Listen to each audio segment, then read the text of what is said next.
आणि एक महत्वाचा विषय तुम्हाला सांगतो की जेव्हा केव्हा तुम्ही पूर्वीच्या दादांचे व्हिडिओ बघितले असतील त्या व्हिडिओज मध्ये दादा प्लास्टिकची बॉटल घेऊन तिथं काही गोष्टी करताना बघितलं असेल. पाणी पिताना प्लास्टिकच्या बॉटलमध्ये पाणी पिताना तुम्ही बघितलं असेल. आणि मग पण नजीकच्या काळामध्ये म्हणजे हे जे काय आहे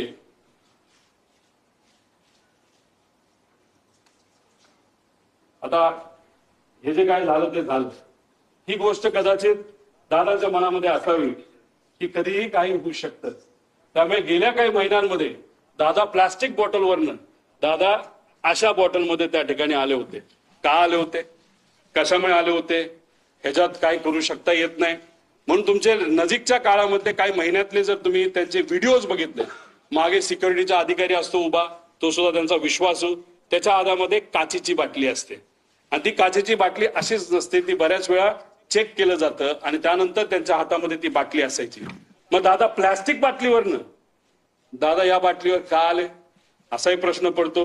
जेव्हा माझ्या एका मित्राली हेलिकॉप्टर घेतलं होतं, मी दादांना सांगत होतो, दादा माझ्या मित्राला एक हेलिकॉप्टर घेतलंय. म्हणलं चांगला, तो तुझा विश्वासू आहे का? म्हणलं हो आहे. मग त्याचंच हेलिकॉप्टर तू वापर, बाहेरून तू घेऊ नको. आम्ही आत्ताच्या काळामध्ये बरंच काही वेगळं ऐकलेलं आहे.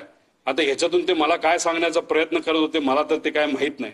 दादानी त्यांच्या काही जवळच्या लोकांना ज्यांची आर्थिक परिस्थिती बरी आहे, चांगला व्यवसाय आहे, त्यांना सांगून सांगितलं होतं की पुढच्या काही महिन्यांमध्ये तुम्हाला विमान घ्यावं लागेल आणि ते विमान तू घे म्हणजे मला ते वापरता येईल. हे का ते काय बोलत होते कसं काय, शेवटी आता दादांबरोबर झालेले काय सगळे संभाषण हे तिथं माझ्या ध्यानामध्ये त्या ठिकाणी एका टेप सारखे तिथं पळत आहेत, जात आहेत. त्यामुळे काचेच्या बाटलीपासून पार विमान स्वतःच त्या ठिकाणी असावं, या सगळ्या गोष्टी त्यांच्या मनामध्ये का होत्या हे आज तरी आपल्या सगळ्यांना त्या ठिकाणी विचारता येणार नाही.